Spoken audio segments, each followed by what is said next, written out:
Hello students, welcome back to the class of business studies. Today we are going to do chapter 3, private, public and global enterprises.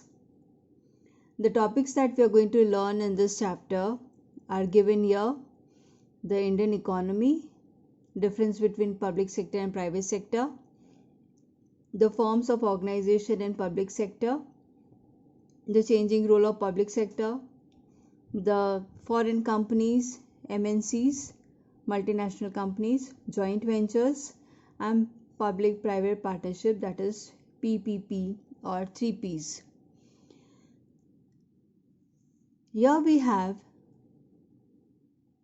Indian economy, which is also called as mixed economy chart, which shows the Indian economy comprises of all these business organizations put together. You remember in chapter 2 we have studied about how some group of people, a group of private people or individuals start up their business organizations. It could be in a form of sole proprietorship, partnership, joint Hindu family. It could be a cooperative society. It could be in a form of company. So these are all held by the private people, a group of private persons or individuals. Hence, these are the organizations which are considered as private sector. Now, the government has also taken care to make sure that the natural resources that we have, like the land, like the mines, the defense forces, all these should be taken care of so that the profit is minimized and we are able to help the people. Hence, the government also takes part in the business organizations and they also put a stake, they also hold the companies whether partially or wholly.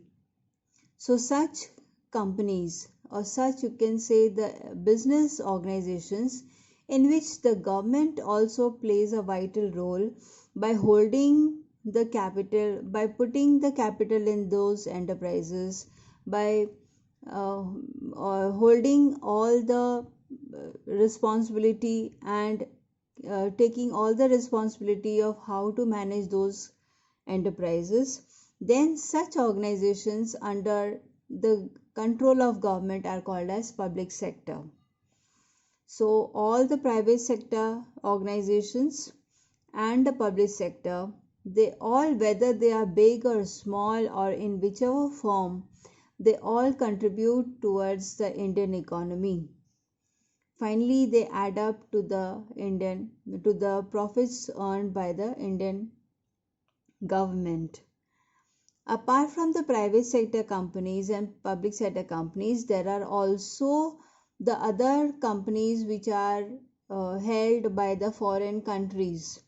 Hence, the multinational companies which are operating in our country also add to the Indian economy. Hence, we are going to study also the multinational companies which are operating in our country in this chapter. Apart from that, there are the joint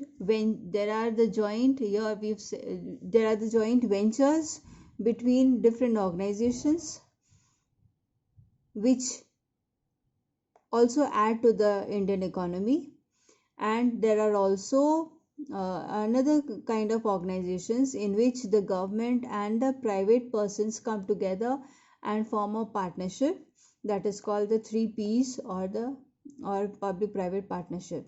So we are going to understand all these forms of the organization in public sector.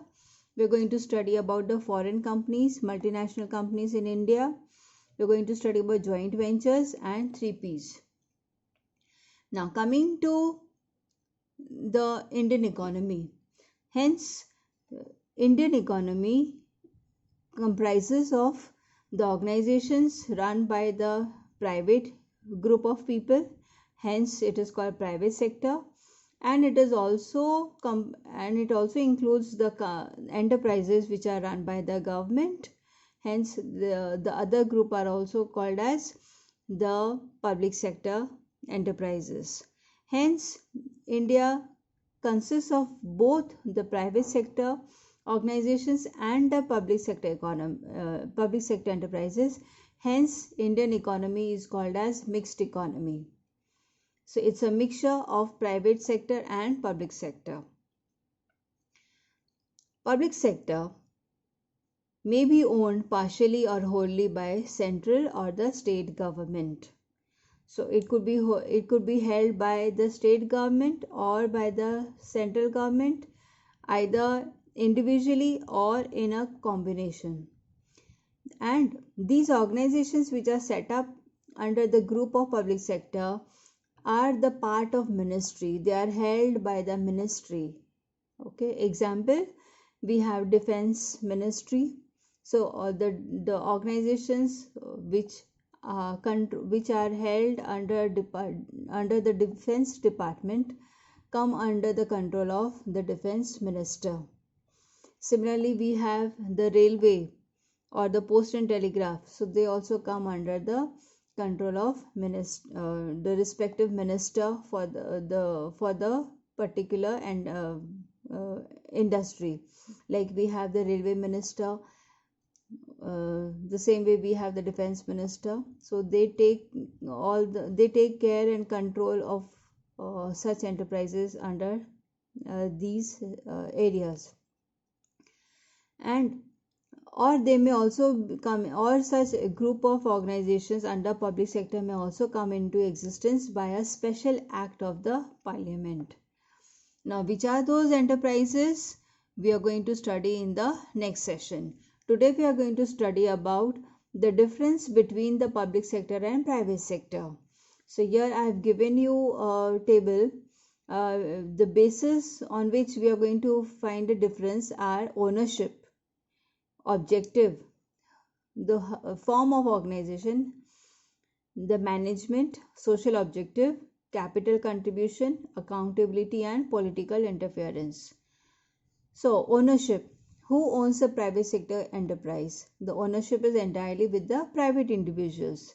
And in case of public sector, it is held by the state government or the central government or any combination or by both.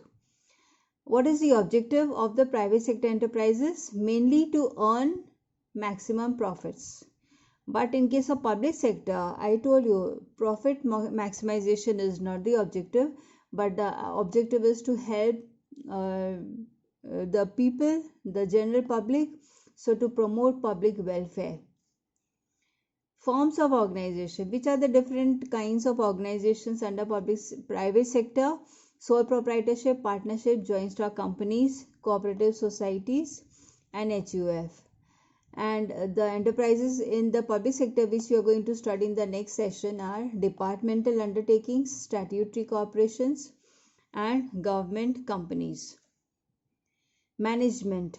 The management in private sector is by some professional managers, hence it is efficient, whereas here it is by bureaucrats. Bureaucrat means those with the with very huge power, and they are designated highly with the prestigious designation. Hence somewhere there is a gap between the management and the real operations of the business. Hence there could be some kind of lag or inefficiency. Social objective. In private sector, the social objectives are not very important, but in public sector, social objectives are very important, and some of the social objectives are like creation of employment opportunities or developing the backward region, etc. Capital contribution. The capital is generally contributed in private sector organizations by the owner or by some private investors, whereas capital is brought in public sector generally by the government, and the government is bringing the money from the public funds. Accountability. uh, the enterprise will be accountable to the owners or to the investors. So those who have invested in private, they will ask the people who are operating to answer for any kind of say fraud or any kind of deficiency in the way of managing the company. And here the enterprise will be accountable to the public through parliament. They have to answer to the general public in case of any deviation or any deviation in the or you can say any kind of fraud that has been found in the operations of the business. Political interference is minimum in private sector enterprises, but yes, political interference is there in public sector enterprises. Like generally, where the government invests in the enterprises, so the government is quite inclined by their own ideologies, the group that they belong to, and whatever strategies they have decided at the time of elections, so they follow those ideologies, and according to that the decisions are taken in such public sector enterprises. So that is all with the difference between the public sector and private sector differences. And next uh, uh, session we are going to study about departmental undertakings, which is the form of organization in public sector. Thank you.